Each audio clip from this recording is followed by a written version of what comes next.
Bonjour à tous, c'est Franky Foot, j'espère que vous allez bien. On se retrouve aujourd'hui pour une nouvelle vidéo où on va parler un peu des actualités de l'OM. Alors il y a beaucoup de choses, je pense que la vidéo risque d'être un peu longue, alors je vais essayer d'être le plus rapide possible.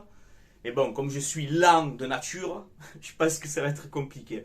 Alors voilà, on va enchaîner de suite. Le mercato enfin qui s'emballe à l'Olympique de Marseille. Donc ça fait du bien, hein. Voilà, on va analyser ça ensemble. Alors c'est parti, première petite info, vous le savez, vous l'avez vu tourner, Luis Suarez. C'est pas le Uruguayen, hein, c'est pas celui-là. Luis Suarez, voilà, qui s'engage à l'OM pour 10 millions d'euros, contrat de 5 ans. Voilà, ancien joueur de Grenade en Espagne. Alors il a mis je crois 8 buts et 6 passes décisives cette saison. Voilà, donc on verra bien cet attaquant-là, ce que ça va donner. Techniquement, c'est pas la folie, mais c'est un combatif. Voilà, c'est un combatif. Sur le terrain, il donne tout. Donc on va lui faire confiance. Maintenant, il est là et voilà, je lui souhaite le meilleur. Hein. Je ne suis pas comme tout le monde à casser. Ouais, Luis Suarez de Wish. Non, on ne sait pas. On ne l'a pas vu jouer. On ne le connaît pas très très bien. Donc voilà, on va lui donner sa chance. Il portera le numéro 11. Voilà les gars. Ensuite, nous avons Jonathan Klaus. Voilà, c'est bon, c'est officiel, c'est signé, c'est fait. Contrat de 3 ans pour Jonathan Klaus. Transfert aux alentours de 8 millions d'euros, plus des bonus. Donc je ne sais pas. Donc voilà, il a dit en gros, je suis fier de porter ce maillot et je vais tout donner sur le terrain. C'est un transfert important pour lui parce que, comme je vous ai expliqué dans la précédente vidéo, il fait très chaud, hein, j'en peux plus.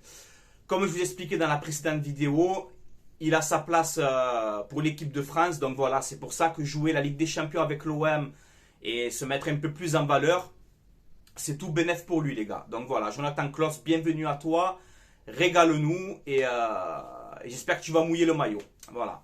Ensuite, on a Ruben Blanco, le gardien du Celta Vigo. C'est bon, il a signé. Alors, c'est un prêt sans option d'achat, je crois.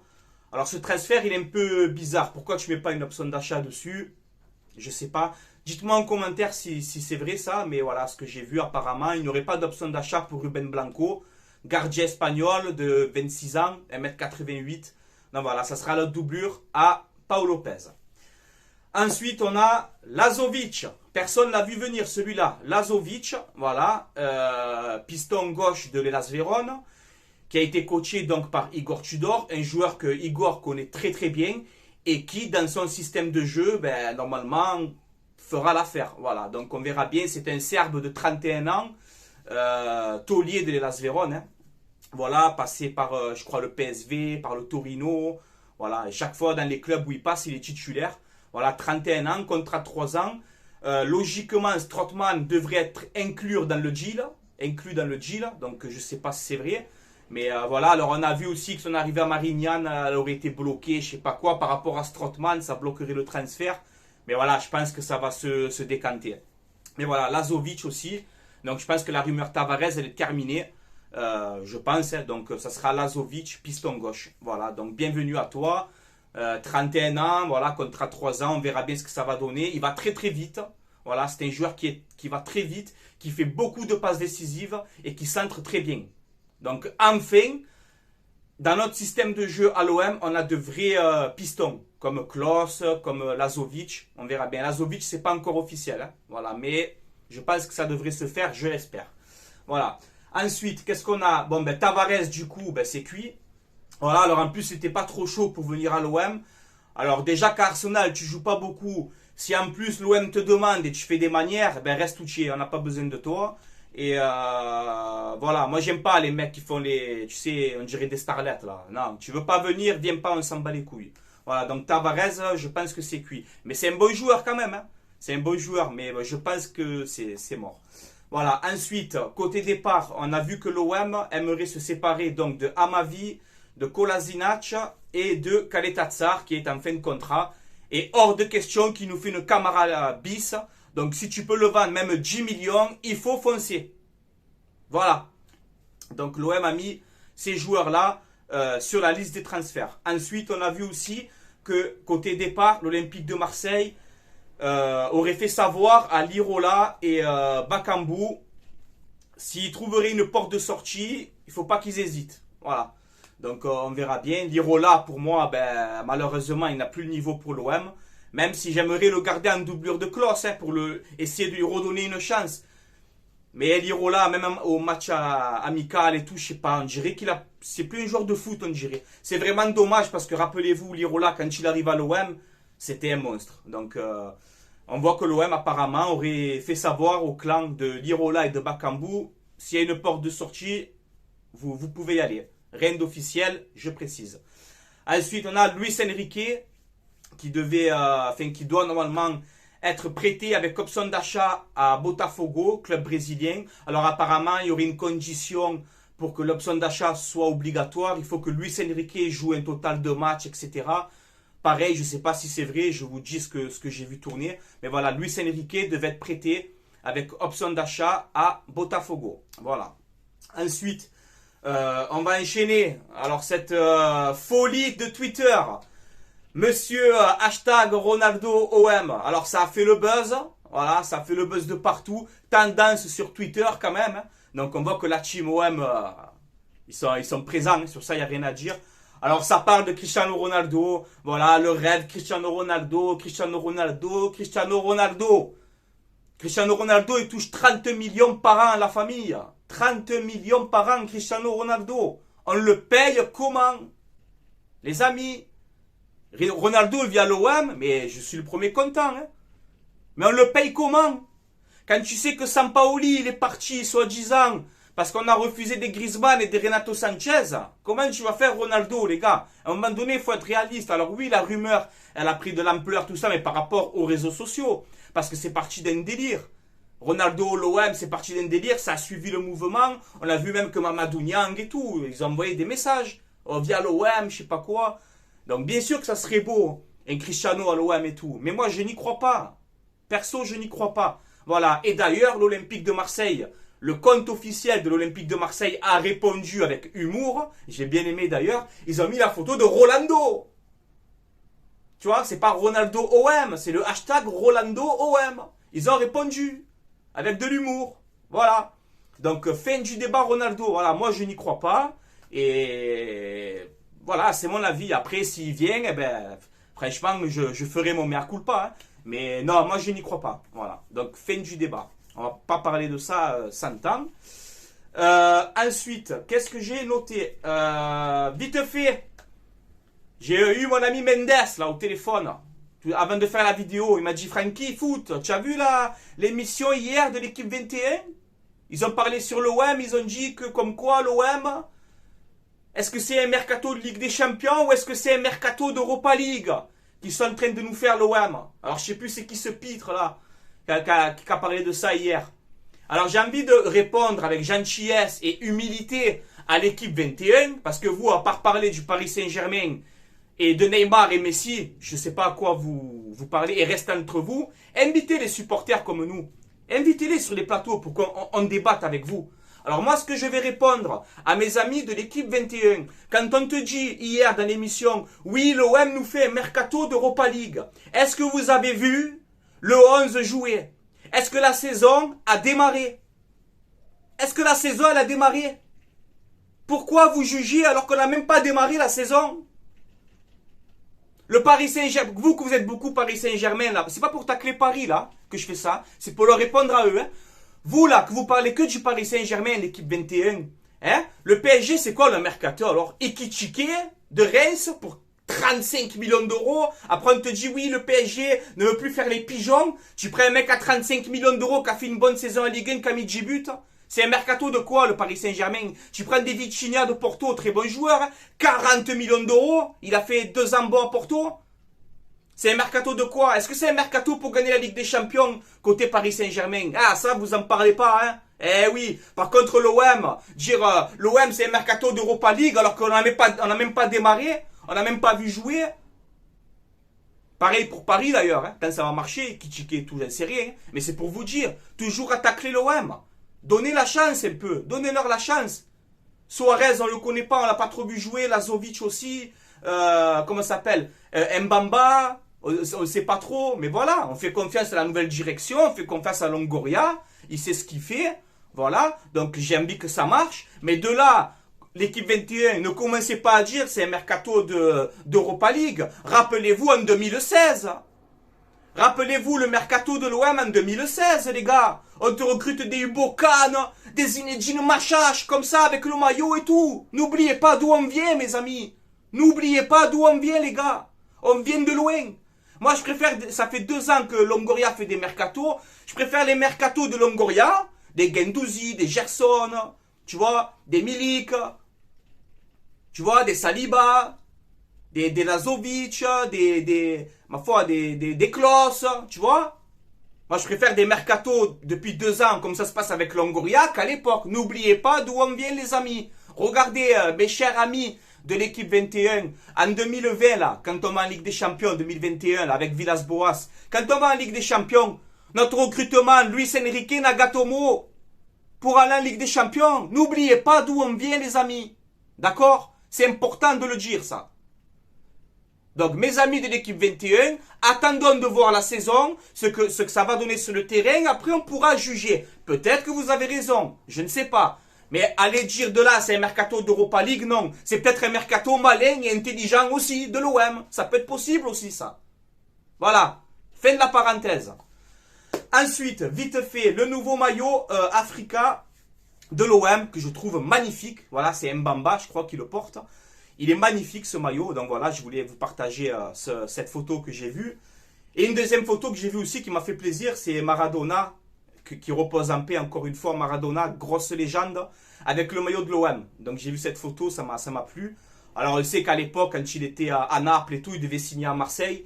Mais ça ne s'est pas fait par rapport à une discussion dans un taxi. Tu te rends compte quand même? Et ça c'est réel, les gars. On aurait pu avoir Maradona à l'OM, voilà. Donc j'ai vu cette photo, ça m'a fait plaisir. Maradona, on t'aime. Voilà. Ensuite, on va basculer direct sur vendredi, donc demain, 20h. Match amical de l'Olympique de Marseille, Middlesbrough OM à 20h. Voilà. Donc si vous voulez voir le match, vous allez sur Google, vous tapez BFM Marseille, la chaîne BFM Marseille, et vous avez tous les matchs en direct. Voilà, donc n'hésitez pas. Moi, même que c'est match amical, pas match amical, moi je regarde. Voilà, donc demain, 20h, Middlesbrough OM. Voilà. Ensuite, je vous ai donc imaginé 11. C'est une photo là que j'ai pris, que j'ai bien aimé cette équipe. Alors avec 2-3 changements. Mais je me suis imaginé un peu le 11 donc de l'OM qui commence quand même à se dessiner. Alors je vous mets l'équipe juste ici. Donc voilà, on sait que c'est du 3-4-3. Alors vous vous appelez comme vous voulez, hein. 3-4-3 ou 3-4-2-1 avec peut-être 2 G sur une pointe ou 2 joueurs excentrés. Ça, vous faites comme vous voulez. Mais voilà, donc ça nous donne Paul Lopez dans les buts. Une défense à 3. Alors eux, ils ont mis Luan Pérez et Isaac Touré. Non, moi, ça fait 2 gauchers, ça me stresse. Donc moi, je mets Mbamba, Gigot, Isaac Touré dans la défense à 3. Piston droit, Klos. Piston gauche, Lazovic. J'espère que ça va se faire. Un milieu à 2, Rongier, Guendouzi. Et une attaque avec Payet, Gerson et Milik. Sachant que tu as du Ender, tu as du Luis Suarez, tu as du Pape Gay, tu as du De La Fuente, tu as peut-être encore 1 ou 2 joueurs qui vont arriver. Côté défenseur, tu as Mbamba, Gigot, Isaac Touré, mais tu as aussi Balerdi, tu as aussi Luan Pérez. Donc on voit que vraiment, l'Olympique de Marseille cherche à doubler les postes. Ne pas oublier qu'il y a la Coupe du Monde cet hiver et que de juillet jusqu'à octobre, là, je crois qu'il y a la Coupe du Monde. De juillet jusqu'à octobre, ça va être un style de Boxing Day, les gars. On va enchaîner les matchs. Tous les 3-4 jours, on va enchaîner les matchs. C'est important d'avoir 2 équipes performantes. Pour avoir des joueurs compétitifs sur le terrain, même quand tu fais tourner. Et on voit que Longoria, en conférence de presse, il nous l'avait dit, on va doubler tous les postes durant ce mercato. Pour quand les matchs vont s'enchaîner, on ne soit pas fatigué et on soit performant on va essayer d'être performant sur tous les matchs. Et il tient sa parole, c'est ce qu'il fait. On voit qu'il est en train de doubler tous les postes. Et je pense qu'il y a peut-être encore 2-3 recrues peut-être qui devraient encore arriver. Et des départs. Voilà.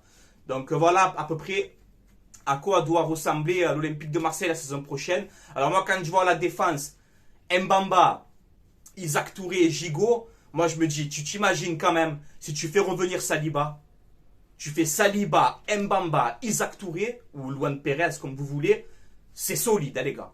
C'est vraiment solide. Voilà. Et avec deux vrais pistons, Klose, Lazovic. Voilà. Des mecs qui savent centrer, qui sont rapides, qui savent s'adapter à ce système-là de jeu. Donc voilà, non, franchement, si Saliba arrive à revenir, ou peut-être pas Saliba, un autre défenseur un peu plus costaud, moi il n'y a que peut-être en défense où peut-être je rajouterai un vrai taulier, vraiment pour remplacer Saliba. Voilà, c'est mon avis personnel. Et une doublure peut-être à Payet, ou bon, on verra bien. Mais voilà les gars, on a fait un petit peu le tour sur cette vidéo. Voilà, n'hésitez pas à me dire en commentaire ce que vous en pensez de tout ce qu'on a débriefé ensemble, le mercato, l'équipe, tout ça. Et faites votre 11 aussi, vous allez voir que c'est dur. Essayez de faire votre 11 en commentaire, c'est très très dur. Mais plus c'est dur, plus c'est bon. Plus ça veut dire qu'on a de bons joueurs dans l'équipe et on galère à mettre les joueurs. Et c'est bon signe justement ça les gars. Voilà, donc moi je vais donner la chance à Igor Tudor. Voilà, de toute façon il est là, donc maintenant on voit qu'il a... L'équipe commence à ressembler à quelque chose, à lui de travailler, les bons automatismes, à lui de bien les préparer, aux joueurs de bien s'adapter aussi. Il n'y a pas que l'entraîneur, hein, il y a les joueurs aussi qui doivent mettre du sien. Donc voilà, moi j'ai confiance, hein. De toute façon on est supporter de l'OM, donc on sera avec l'OM jusqu'au bout, quoi qu'il arrive. Voilà. Donc voilà les gars, je vous mets aussi vite fait, avant d'arrêter la vidéo, mon partenariat Mayogo. Mayogo.com, voilà, site mayogo.com. Vous avez les maillots de foot, tous les nouveaux qui sont en train de sortir, les nouveaux maillots de Ligue 1, de Première Ligue, de Serie A. Voilà, il y a tous les nouveaux maillots. Vous avez aussi les nouveaux maillots de la Coupe du Monde qui vont sortir. Les tailles, c'est assez varié. Voilà, c'est des enfants jusqu'aux grands, tu sais, taille de 1 an jusqu'à XL, je crois, maximum. Vous mettez le code promo Francky, FRANCKI. Et vous avez moins de 10% de réduction sur votre commande. Donc voilà, n'hésitez pas. Livraison entre 15 et 20 jours des fois. C'est vrai que la livraison c'est un peu long. Mais voilà, à 26 € le maillot, plus ton code de réduction, franchement, voilà, je préfère attendre un petit peu plus longtemps. Mais vous avez des maillots de qualité comme celui-là les gars. Voilà, saison 90-91. Vous avez les maillots rétro à l'ancienne. Hein, avec, voilà, j'ai floqué Papin sur celui-là. Donc voilà les gars, n'hésitez pas, ça vaut le coup. Moi j'ai rien à gagner, encore une fois. On me donne 3 ou 4 articles par mois. Je ne gagne pas d'argent, ni avec YouTube, ni avec Mayogo. Je ne gagne rien du tout. Voilà, c'est juste un plan que je vous donne, la famille, pour vous. Voilà les gars, on a fait le tour. Et avant de terminer la vidéo aussi vite fait, ce soir à 9 h ou 9 h 30, je serai en live sur Twitter. Voilà, avec un cousin à moi. DJ Emmanuel là, de Montpellier, avec un ami à moi Mendes et avec le frérot Touche pas à mon stade. Voilà, abonnez-vous à sa chaîne YouTube, vous tapez Touche pas à mon stade. Il débriefe, il commente l'actualité de l'OM, c'est un petit jeune qui est vaillant, j'aime beaucoup sa mentalité, il parle très très bien, ballon, c'est un passionné de l'OM, donc voilà, n'hésitez pas à lui donner la force, c'est le frérot. Et voilà les gars, j'ai chaud, j'en peux plus. Donc ce soir, entre 9 h et 9 h 30, je vous mets mon Twitter aussi, Francky Foot Débrief. Voilà, vous allez sur Twitter, Francky Foot Débrief. Et vers 9 h, 9 h 30, on va lancer un live où on va parler du mercato, de l'OM, etc. Du futur 11. Voilà, on sera 4 dans ce live. Comme ça, tout le monde prend sa parole tranquillement, on ne se marche pas dessus là. Et voilà, on va se régaler. N'hésitez pas à nous rejoindre. Pourquoi je ne peux pas faire de live sur YouTube? Parce que j'arrive pas à monétiser la chaîne. Voilà les gars, je vous dis la vérité, je vous parle honnêtement. J'arrive pas à monétiser la chaîne, j'ai des problèmes, donc je comprends pas. Donc ça fait que j'arrive pas à faire de live sur YouTube. Et ça me fait chier, parce que j'ai vraiment envie de faire des lives sur YouTube. Comme ça on se parle entre nous, tu vois. Mais voilà, je vais essayer d'arranger ça, de régler ce problème. Mais voilà, pour l'instant la famille, à part sur Twitter ou sur Instagram, sur YouTube pour l'instant je peux pas faire de live tant que je règle pas ce problème. Je n'y arrive pas les gars. Voilà, au moins je suis honnête avec vous et vous le savez la famille. Voilà. Allez, je vous laisse là, c'était Francky Foot. Allez l'OM à la vie à la mort comme d'habitude. On se donne rendez-vous ce soir sur Twitter, Francky Foot Débrief. Et peut-être demain ou après-demain, je referai une vidéo pour analyser le match Middlesbrough-OM. Et probablement des futures actualités de l'OM aussi. Voilà. Allez, je vous laisse là les gars. Allez l'OM à la vie à la mort comme d'habitude. Ciao la famille.